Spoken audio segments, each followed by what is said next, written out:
माता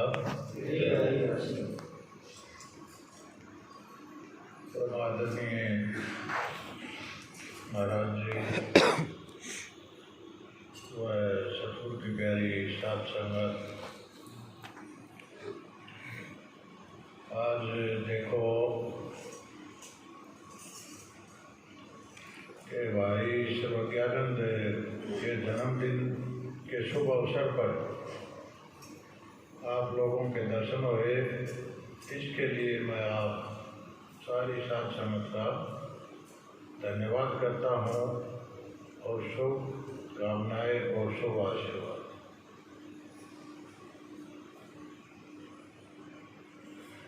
अब देखो, गुरु के समान दाता नहीं, सब जगह मांगना हरा। क्यों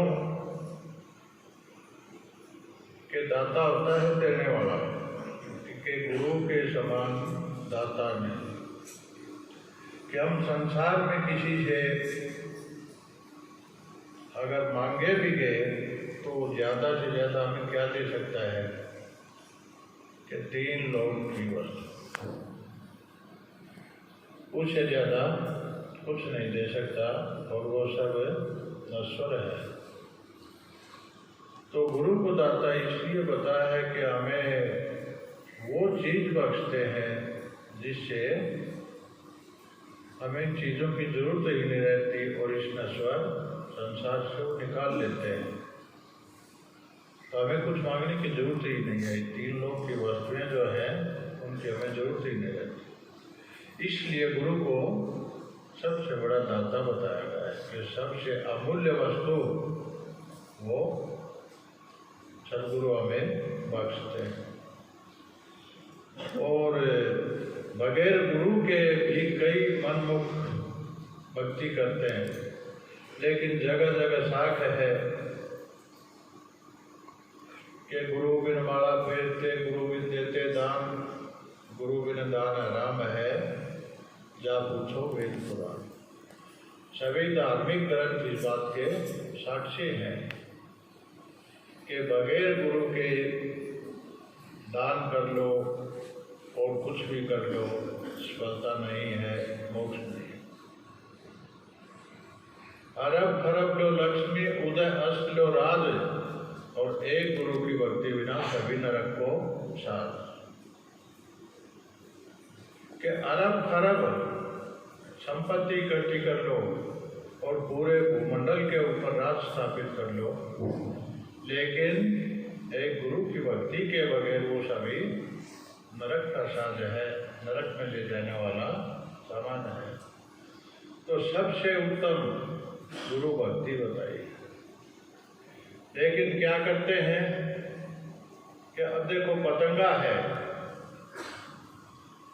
दीपक की चमक दमक को देखकर और अपना सर्वनाश कर लेता है, उसके ऊपर जड़ मरता है, और इंसान उसकी अज्ञानता के ऊपर हंसता है, लेकिन अपनी अज्ञानता से बेखबर है कि वो भी तो इस माया की चमक दमक को देखकर और इस भौतिक जगत के पीछे भागते भागते अपना सर्वनाश कर रहा है, इस अमूल्य कीमती समय को बर्बाद कर रहा है। और ये एक मृग दर्शना है, इसमें ना तो हमें सुख मिलता है, ना सच्ची शांति या आनंद की प्राप्ति होती है, और उसके पीछे भागते भागते इस अमूल्य समय को बर्बाद कर देते हैं। अब मृग तृष्णा क्या है कि राजस्थान में जहाँ ऊंचे ऊंचे टीले हैं, वहाँ जब तेज गर्मी होती है, सूर्य की किरणें पड़ती हैं, तो ऐसा आवाज़ होता है कि जैसे कुछ दूरी पर जल है। मृग उसकी तरफ भागता है, आगे जाता है तो और आगे दिखाई देता है, आगे जाता है तो और आगे दिखाई देता है, क्योंकि जल तो वहाँ है ही नहीं, मिलेगा कहाँ। और भागते भागते गिर जाता है और प्राण त्याग देता है। यही हालत इंसान की है कि अपनी अज्ञानता जो है उसके ऊपर बिल्कुल भी वो ध्यान नहीं देते। दूसरा आश्चर्य देखो कि हम रोज अपनी आंखों के सामने कितने ही लोगों को मौत के मुंह में जाते हुए समाते हुए देखते हैं, लेकिन क्या है कि इंसान अपनी मौत से बिल्कुल बेखबर है। उसको यह नहीं कि इतने लोग तेरे देखते देखते मौत के मुंह में चले गए, तो एक दिन जाना तुझे भी है, लेकिन उससे बिल्कुल बेखबर है और उस भौतिक जगत में रमा जाता है। और ये भी देखते हैं कि जाने वाला अपने साथ कुछ भी लेकर नहीं जाता, बिल्कुल खाली आ जाता है। फिर भी इंसान को ये भ्रम रहता है कि शायद ये जाने वाले मूर्ख हैं। तू सब कुछ साथ लेकर जाएगा, लेकिन साथ ले जा सकता है, लेकिन वो ले जाने वाली चीज और है, उसको हम पल्ले बांध देते हैं। वो है एक सिर्फ नाम का धन, नाम की कमाई। वो पूंजी अगर कुछ पल्ले बांध लेंगे तो वो तो हमारे साथ जाएगी, बाकी हम कुछ लेकर नहीं जा सकते संसार से। कि क्या लेकर तू आया जग में, क्या लेकर तू जाएगा? मुट्ठी बांधे आया जग में, हाथ पसारे जाएगा। तो आया उस वक्त मुट्ठी बांधे आया था, तो मुट्ठी बंद थी, तो इसका मतलब कुछ लेकर आया था, लेकिन हाथ पसारे जाएगा, खाली हाथ जाएगा। कि उस वक्त वो सांसों की पूंजी लेकर आया था और एक एक सांस मालिक ने उसके नाम पे सुमन की थी, लेकिन उन सांसों की पूंजी को व्यर्थ में गवाकर बिल्कुल खाली हाथ इस संसार से लौट जाता है और अंत समय में फिर रोता है और पछताता है, लेकिन उस समय कुछ हाथ नहीं आता, क्योंकि समय पीछे बेच चुका है और अगली जगह उसको दिखाई देती है कि अब तो कहाँ जाएगा, इसलिए पछताता है कि अंत समय जब होता है तो उसको ज्ञान होता है। पहले देखो मृत्यु से सब डरते हैं, हर कोई, किसी से भी पूछ कर देखो मरने से डरते हैं। क्यों डरते हैं? तो भय हमेशा अंधेरे में लगता है, अंधकार। अंधेरा जिसका दूर हो गया तो वो डरेगा नहीं। भाव क्या है कि ये शरीर छूटने के बाद भविष्य अंधकारमय है, उसको ये पता नहीं कि अब आगे कहाँ जाएगा, तो अंधेरा है, इसलिए डर लगता है।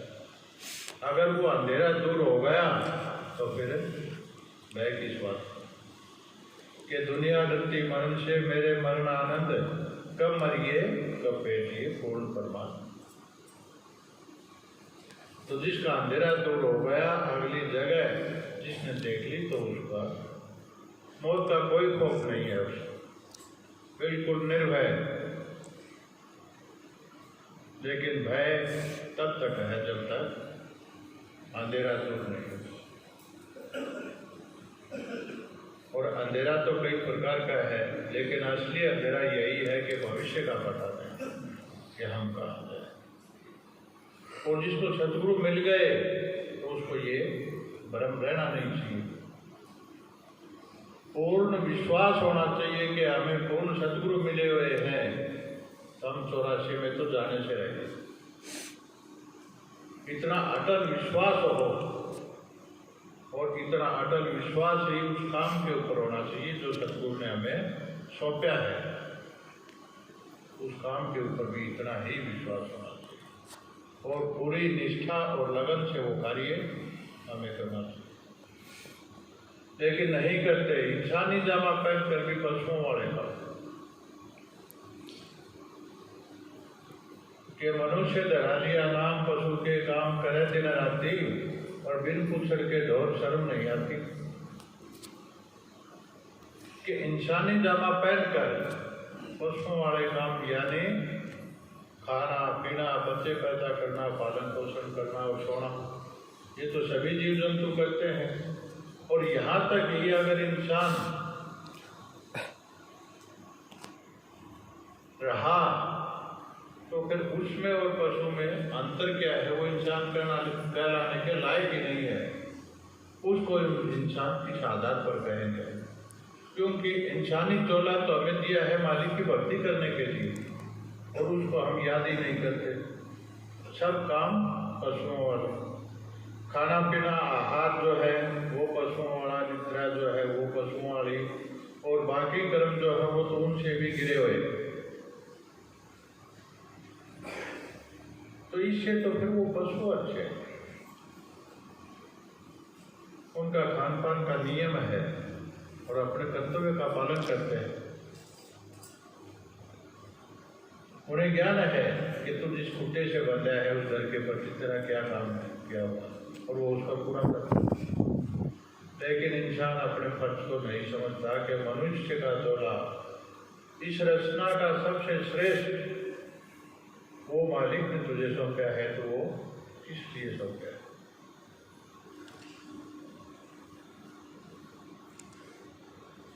और ये विचार आदमी कर लेगा तो फिर इस 84 से निकलने के लिए कोई न कोई उपाय जरूर ढूंढेगा।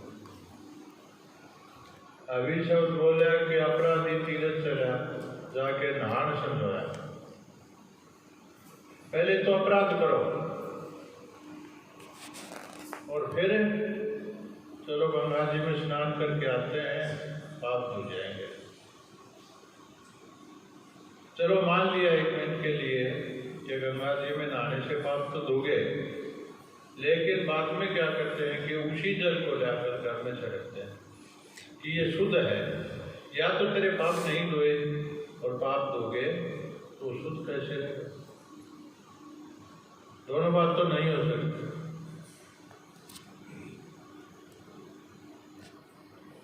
फिर ताकि पत्थर पूजे क्या हुआ कि एक चलो मिसाल के तौर पर बताओ कि किसी घर में कोई नई बहू आई थी,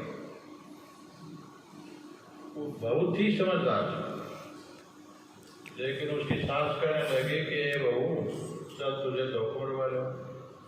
हाँ माँ जी चलो। वो गई तो मंदिर का द्वार जो था उसके ऊपर 2 शेर बने हुए थे, उनको देखकर वो वापस भागी। है माँ जी खाएंगे? है बहू क्या खाएंगे? ये तो पत्थर के हैं। अच्छा पत्थर के हैं, खाते नहीं? नहीं ये खाएंगे नहीं। आगे गई तो एक गाय और नीचे बछड़ा लगे हुआ, कहने लगे माँ जी बाल्टी ले आओ दूध निकाल ले। ये बहू अब तो बताया था कि ये शेर पत्थर के हैं, खाएंगे नहीं, ये गाय भी पत्थर की है, ये दूध नहीं देती। आगे गई तो माँ जी ने तो माता जी की दौड़ मार ली। बहू से कहने लगी है बहू दौड़ मार ले। माँ जी वो शेर किस चीज के थे? उन्होंने सोचा कि बड़ी पागल है कि आप बताइए कि फिर करती है कि पत्थर वो किस चीज के थे? तो कहने लगे बहू अब तो बताई थी पत्थर के हैं, वो खाते नहीं क्या? न पत्थर के कैसे खाएंगे? और वो गाय वो भी पत्थर की थी, वो दूध नहीं देते? नहीं वो दूध नहीं देते।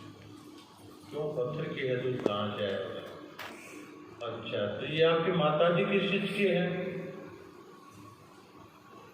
ये भी तो पत्थर की है, ये आपको क्या देगी? शेर खा नहीं सकते, गाय दूध नहीं देती, तो ये क्या देगी आपको? मेरी माता जी तो आप हो, चलो आपकी सेवा कर दूंगी, कम से कम और नहीं तो मुझे आशीर्वाद तो दोगे। इसके पास तो वो भी नहीं है, हाथ ये उठा नहीं सकती, पैर हिला नहीं सकती, जुबान इसकी नहीं चलती, सुनती ये नहीं, देखती ये नहीं, और बहु दो मार ले। तो इसे तो अच्छी है मेरी माता, तो आप हो चलो आपकी सेवा करूंगी।